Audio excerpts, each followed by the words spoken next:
Benedict, para kay Secretary Remulla, ano ang nakikita niyang dahilan ng pagtanggi ng opisina ng Solicitor General na ipagtanggol ang gobyerno?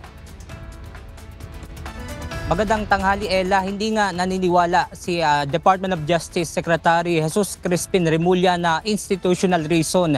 Yun ngang naging dahilan ng Office of the Solicitor General sa kanilang recusal.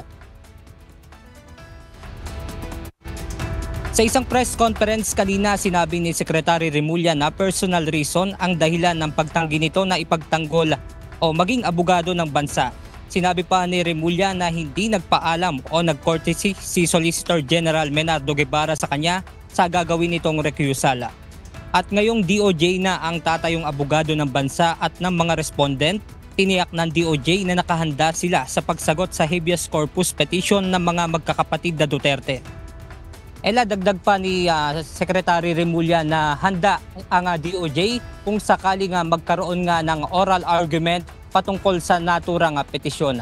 At yan muna ang ating update mula rito sa Maynila. Balik sa inyo dyan, Ella.